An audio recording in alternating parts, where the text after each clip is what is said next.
زف صاحب الجلالة الملك محمد السادس نصره الله عبر بلاغ للديوان الملكي بفرحة كبيرة للشعب المغربي خبر اعتماد مجلس الاتحاد الدولي لكرة القدم بالإجماع لملف المغرب إسبانيا البرتغال كترشيح وحيد لتنظيم كأس العالم 2030 لكرة القدم. ويمثل هذا القرار إشادة واعترافا بالمكانة الخاصة التي يحظى بها المغرب بين الأمم الكبرى. وبهذه المناسبة أعاب جلالة الملك عن تهنئته لمملكة إسبانيا وجمهورية البرتغال، مجددا جلالته التأكيد على التزام المملكة المغربية بالعمل في تكامل تام مع الهيئات المكلفة بهذا الملف في البلدان المضيفة. The FIFA Council also unanimously agreed that وافق مجلس الفيفا على أن يكون العرض الوحيد لاستضافة كأس العالم 2030 هو العرض المشترك للمغرب والبرتغال وإسبانيا، بحيث ستقام 100 مباراة ومباراة واحدة. مبروك على المغرب، parabéns Portugal, enhorabuena España, congratulations to Europe, félicitations à l'Afrique. تبقى الإشارة أن الاتحاد الدولي لكرة القدم فيفا قرر إجراء الثلاث مباريات الأولى لمنافسات مونديال 2030 بكل من الأوروغواي والأرجنتين والباراغواي للاحتفال بالذكرى المئوية لمنافسات كأس العالم. النخبة الوطنية.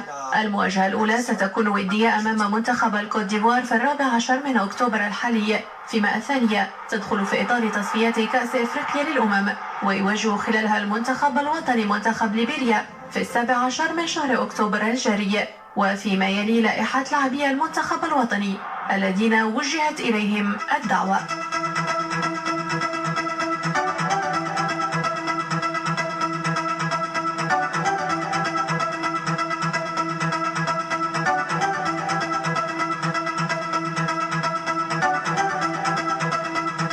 أعلن الاتحاد الافريقي لكرة القدم كاف عن موعد سحب قاعة دوري أبطال إفريقيا وكأس الكونفدرالية الإفريقية لكرة القدم، وستقام القاعة يوم 6 من شهر أكتوبر الجاري بعاصمة جنوب إفريقيا جوهانسبورغ.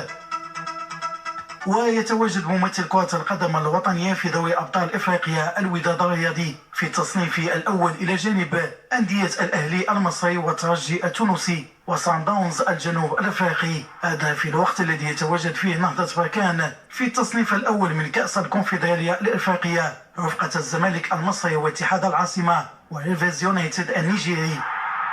جدير بالذكر أن دور المجموعات من دوري أبطال إفريقيا وكأس الكونفدرالية الإفريقية لكرة القدم سينطلق بداية من 24 من شهر نوفمبر المقبل على أن ينتهي بداية من شهر مارس المقبل.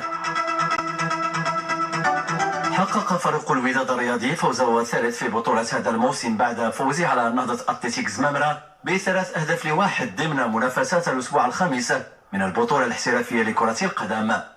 تفاصيل الشوط الأول جاءت مفاجئة خصوصا من جانب الزوار بعدما أبدع اللاعب زكريا بحر من افتتاح حصة التسجيل لصالح فريقه نهضة أتلتيك زمامرة عند الدقيقة الثالثة.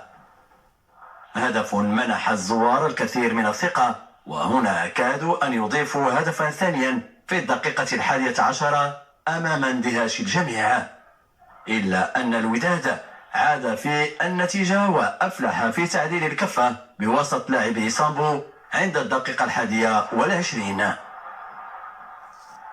ودخل فريق الوداد الرياضي الشوط الثاني ضاغطا، حاول في الدقيقة 63 وتمكن من إضافة ثاني الأهداف عن طريق اللاعب يحيى جبران عند الدقيقة 65، في وقت أكمل فيه نهضة أتلتيك زمامرة المباراة ب10 لاعبين بعد طرد لاعبه إبراهيم الإدريسي بوزيدي في الدقيقة 83. ليختتم الوداد الرياضي هذه المباراة بتوقيع الهدف الثالث في الوقت بدل الضائع بواسطة اللاعب شرقي البحري. عارفين بلي المقابلة تكون صعيبة بالطبع. فريق الوداد البيضاوي الآن كيتحسن مباراة لمباراة، يعني التركيبة البشرية في المستوى الكبير بكل صراحة. سجلنا هدف قاومنا على أساس أننا نحافظوا عليه. شوية ديال ديزورغانيزاسيون تسجل الهدف ديال التعادل، كان تفكك ديال الخطوط أواخر المقابلة، وهادشي اللي عطى الهدف الثالث كمدرب انا بغيت النتيجه والطريقه احنا خدامين فيها. تلاحظ انه في الاول في 10 دقائق الاولى انه كسرنا هذاك الفيتش سي كونسونطراسيون، وهذه تنشير ليها وشرت ليها قبل من المباراه فاش تلعب ديما ماتشات تاع لا كوب دافريك وكما كنقولوا البروغرام اللي كان عندنا لي ديرني دو سيمين كان شويه عامر. باقي ما شديناش هذاك لو ريتم تاع لي ماتش سكسيسيف، ماشي نقول لك هي بدايه العام، ماشي نقول لك انه عياء، ولكن ذاك لو ريتم تاع لي ماتش سكسيسيف. 3 نقاط إذا تنضاف إلى رصيد الوداد الرياضي لتصبح 10 بعد تحقيقه لفوز ثالث هام. في مقابل ذلك ظل نهضة أتلتيك زمامرة مكتفيا بفوز